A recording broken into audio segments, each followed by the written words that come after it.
welcome back to JayhawkJukebox. I'm Alexandria. And I'm Joe. So we are here for Song of the Week today. Joe, what was your Song of the Week? So my Song of the Week was Sink or Swim by JayhawkJukebox. I got into him in around November, and like despite only having 2 albums, he's just like absolutely like ruled like everything that I listened to. He's just been like a top artist for my like Spotify, for anything else, and to be honest, I've been like waiting on other stuff, but I think for now like that's been like the main song I've been listening to. Yeah, no, I really liked it. I used to listen to his style of music a few years back, and I forgot how much I enjoyed that style of music, and so it was great to kind of have that reintroduction. And you know, his lyrics were really good. Yeah. Like he had some great lyrics. The song has like a conversation about how difficult it can be to be the emotional support person in a relationship, and how, you know, it feels to try and fix a failing or troubled relationship and the struggle that comes there. Yeah. I kind of got into him from like Brent Faiyaz and like pretty classic like 2000s R&B. Yeah. And so like just the way his voice sounds, like he's different enough to where like I'm not saying like, oh, this is just like blank or this is just like someone else, but like he has like that like semblance of like what is currently like popular right now. Yeah, and the song I chose had similar themes about the struggles of a troubled relationship. I chose "You're Losing Me" by Taylor Swift. And what did you think of it? I personally am not a huge Taylor fan. I've never really been a huge Taylor fan, but like the style of it is really like familiar to like what I've been listening to as like someone that listens to a lot of R&B.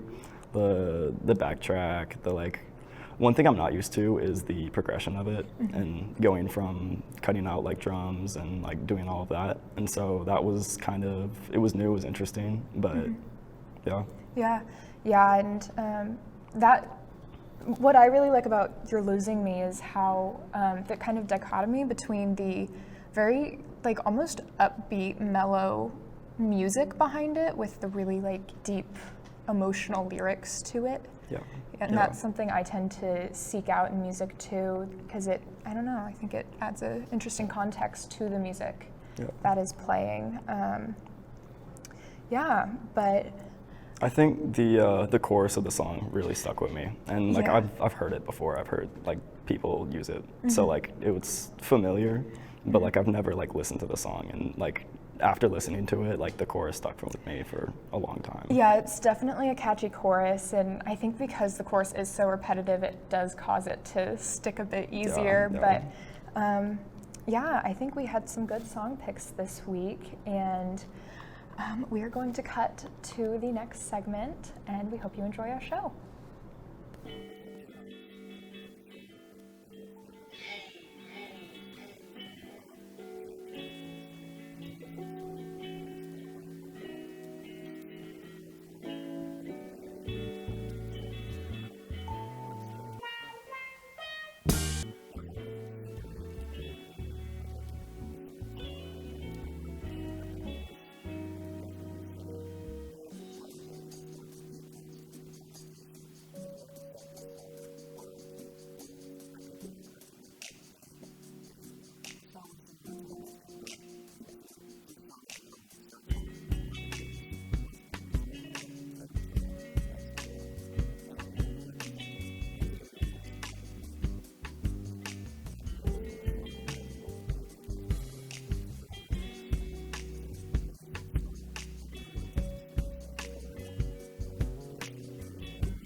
Hello, everyone. My name is Hayden Grace, as you may know if you are a loyal jukebox watcher.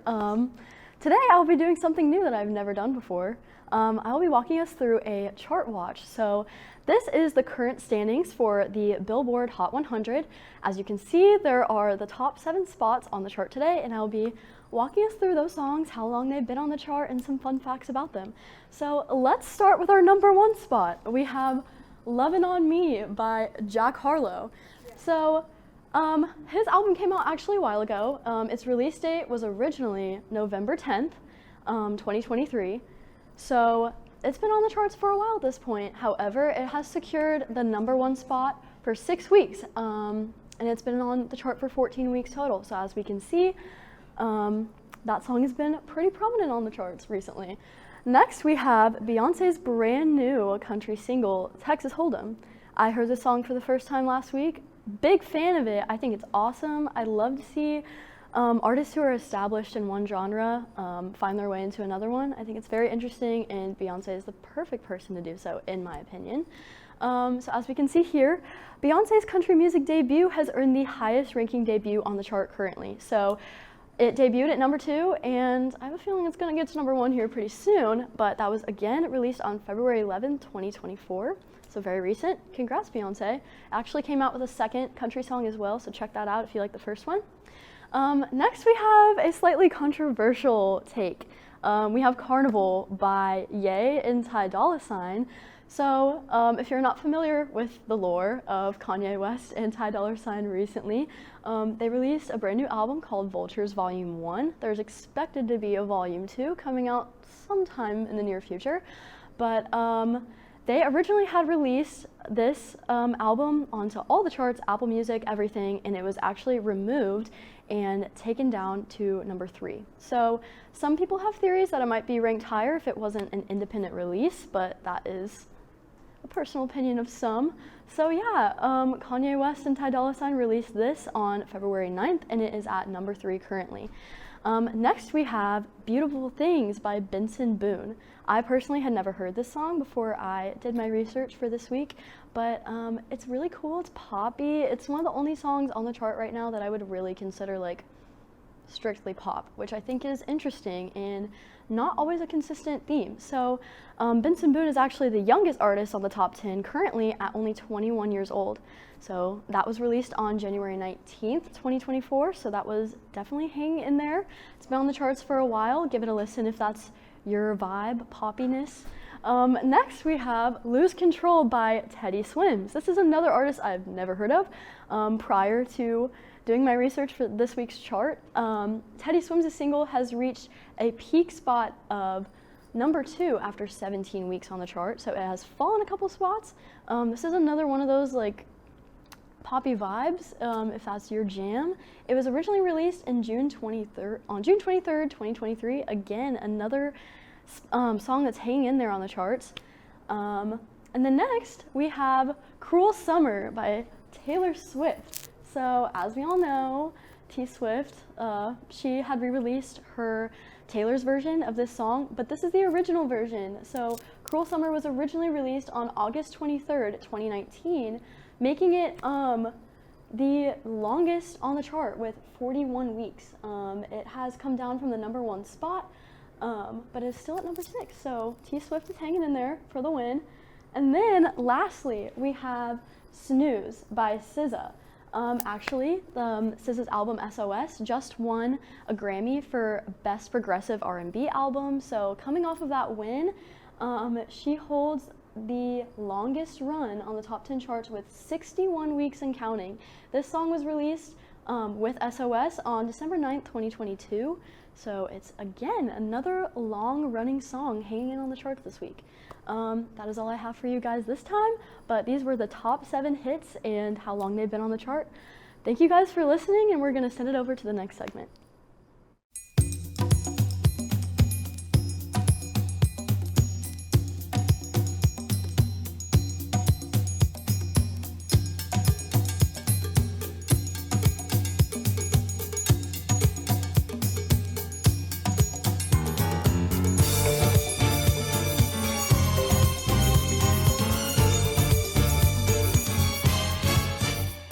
Jayhawks? We're back with another Bull Tuesday. I'm Peyton. I'm Jolie. And I'm Virginia. And we're here asking questions about karaoke and all things bar music. Yep. Who am I here with? Aiden Wynn. And you were just in there, right? Yes. Did you do karaoke? I did. What song did you sing? Love Story by Taylor Swift, of course. Can you sing it for us right now? Marry me, Juliet, you never gotta be alone. All right, Lily, so you didn't sing karaoke tonight? No, I didn't. Well, did you listen to karaoke tonight? It was What really your good. favorite song? Love Story by Aiden Wynn.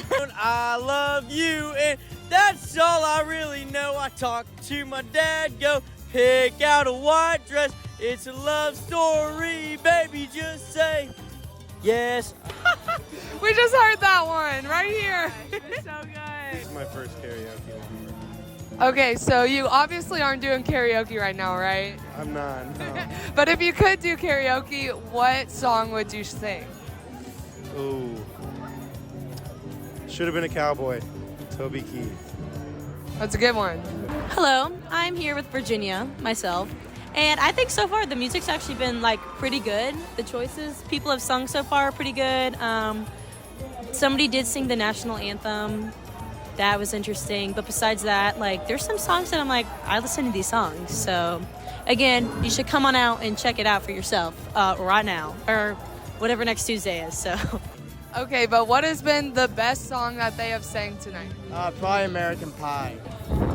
Bye, bye, Miss American Pie. Drove my Chevy to the levee, but the levee was dry. That wasn't 30 seconds. fire! I didn't know you could sing. That was great. And then, did you sing tonight? No, so Thursdays is actually karaoke night. He won't let me sing on Tuesday. I come every Tuesday, but he's like, no, come on Thursdays during karaoke night. I thought Tuesday was karaoke. What the heck? I can't.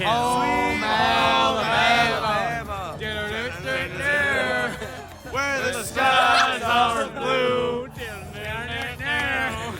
That's all we got. That was fire. Thank you. Honestly, good. Actually, I thought most of the karaoke singers were actually pretty good. I like Sex on Fire. I thought they were horrible, but I thought Sex on Fire was okay. Yeah, it was good. It was catchy. We wanted to sing, but we didn't get the chance. We were gonna sing in the shallow. Okay, that was really good. Hello, everyone. My name is Jolie, and I brought a special guest, Maya. and we think that the music is okay today. I wish they would do more bangers, but they've done they did the national anthem, and their only good song was Unwritten. Okay, so there's a really loud car that's really messing up everything right now. Big ribbon off my eyes. I'm exposed, and it's no big surprise. And the music has been amazing. Best I've ever heard in my entire life. Best concert I've ever been to. You gotta go out to Bull Tuesday to hear this karaoke. But if you could have sang tonight, what song would you have sang? I already know. Tennessee Whiskey. Can you sing a little bit of it for us right now? Of course. Oh my gosh. Okay, ready? You're as smooth as Tennessee whiskey. You're as sweet as strawberry wine. Well, that was really good. Thank you. Okay, wait. Ask me one more question about my favorite drink. What's your favorite drink? Double tequila soda. Period. Right, guys? Who am I here with? Ryan Neal. And have you sang anything since you've been inside? Not tonight, no, I have not. Are you planning on singing anything? Can you not hear my voice? You wanna me? I don't think anyone want to hear me singing right now. If you were like If I 100%, was 100%, yeah. what would I you sing? Hey there, Delilah. I should have known You that. should have known that. Can you sing us a little bit? Like maybe I'll sing with you, but like you a wanna sing little with bit. me? We can sing together. We need the. Dude, that could have been an oopsie. Okay, are you guys That ready? could have been an oopsie. Are you okay? Yeah, let's do it.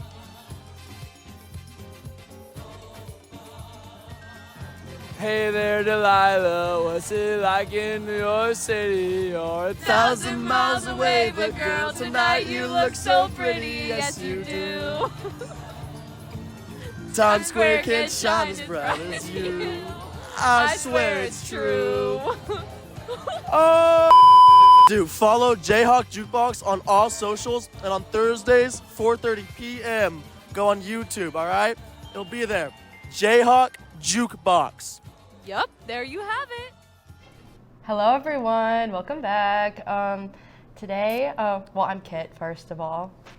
And I'm George. Making his jukebox debut, yay! Anywho, we're gonna talk about sophomore albums. I feel like that is a topic that people always like to talk about with artists. Like, oh, their first album was good, but how did they top it? Yeah, did they stand up to Yeah, their first one? so we're gonna talk about some albums. I'm gonna let George go first, because I'm sure you all can guess which one I picked. Thank you for this opportunity. I'm really excited to. Oh God! Oh, it's okay. Yeah, let me just. Yeah, I'm really excited for this. guess. Okay, so I picked the album, The Shape and the Color and the Shape by Foo Fighters. It's their second album. Naturally. It's pretty good. I didn't really listen to Foo Fighters too much like back in the day, but I mean like high school, but like this like last year I really started getting into them because with my band I've been playing a lot of Foo Fighters with my friends, so I don't know, I've just given them like a closer look, and I was just like, what's an album recently that I'm like, okay, sophomore album that's like made the artist, and I was like, this is an album that might not be like the most mentionable sophomore album, but I think as far as like their career, this album has made them like the artists they are today. It has a lot of hits, and they've gone through like a lot of change. So at this time, like their first album, it was just Dave Grohl. So he used to be in Nirvana, if you didn't know that, which I really hope you did. But if you knew nothing about that, he used to be part of Nirvana, and when that ended, he started a new band, Foo Fighters. And he recorded their first album all on his own, and then he put together a new group for the second album, and this is the group. And so their band has gone through like a crazy amount of changes with people like coming and going. And so this was the first album that they had where it wasn't just him recording or like making the music. And basically it was made in like 1997. They had like 2 different studios, and so he brought on the old guitarist from Nirvana and some other guys, and while recording the album at this studio called Bear Creek, it's like this cabin in the woods or whatever, they had like some crazy drama, and Dave Grohl like described it as like a bad experience. I mean, what went on, only time can tell, I guess, only God knows, or Dave Grohl or whatever, but Same thing. Dave Grohl, God, same thing. Yeah, same thing basically. But so they kind of like pivoted and got a new drummer, and they also had a new guitarist come in. So all the people that were playing live at the time were not the people on the album, but they like created hits on this album that like it's their biggest selling, it's their like top listening. It's like the first album where it's Foo Fighters and not just Dave Grohl or Nirvana. It's like what created them. There's a lot of classics on there. I mean, I like it. My Hero, There Goes My Hero. Yeah, that one. Everlong, Monkey Wrench. Those are the 3 big ones. Those are the only ones I knew, to be honest. But the ones that I personally like is Hey Johnny Park, Up in Arms, and then Everlong, just because like I've played that a lot, so I'm kind of familiar with the song. I think it's just a really good album, and an album that has created them as a band. So yeah, and if you couldn't already guess, I'm going to talk about Paul's Boutique by the Beastie Boys. A lot of people regard this as one of the greatest, honestly, like masterpieces in music. They say that it has anywhere between 150 and 300 samples on it, which by today's standards, that is, like, to this day, probably one of the most expensive albums. If it wasn't made in 1989, then it would literally be impossible to make, because, I mean, there's at least 5 Beatles samples on one song, which is, like, unheard of. So I really just think this album genuinely is, like, a masterpiece, and I'm not saying that, like, in a biased way. Like, I loved this album before I even really cared about the band, and so I think it's just, and the tale of like how it came to be is really interesting, and I'm gonna tell it right now. So basically, the band had actually broken up, and Adam Horovitz, was living in LA because he wanted to be an actor. And he was at a party, and he met a producer named Matt Dyke, and they were like, hey, this, so like, they were like, oh yeah, we got this music that's playing. And then Ad Rock was like, hey, I like this, do you have more? And they were like, yeah, here it is. And then they played it, and then they were like, hey, we're gonna rap over this. But Capitol Records was like, hey, we're only gonna give you a contract if you can make what sounds like your first album. So they made the most vulgar, nasty, icky song they can make called Car Thief. It is an absolute just riot. You should listen to it on YouTube, the demo. And they gave it to Capitol, and Capitol was like, yeah, we like this. Here's a contract. And then as soon as they got in the studio to finish the album, they were like, actually, we're not gonna make any of that. We tricked you, that was a lie. And then Capitol put all this money into making the album and producing it and promoting it, and then it flopped. This album did horrendous when it was first released, which is crazy when you think about it now, because of how iconic it is and how good it is. It is. So it flopped real bad. They couldn't even tour with it because of how bad it did.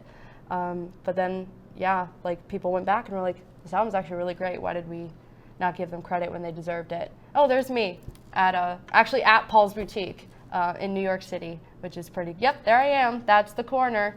But yeah, so I really think it's one of the greatest albums ever. Definitely put them on the map, I think, as like a mainstay in music and not just like a one-off, one-hit wonder. Real quick, what are some other sophomore albums? Real quick, off the dome. Me? Yeah. Who else? Death Race for Love. Juice WRLD. I don't know why. Never mind, Nirvana. Never mind, Nirvana, true. The Low End Theory, A Tribe Called Quest. Yeah. And that's all I got. That's all I got too. Yeah, we're gonna go now. Bye.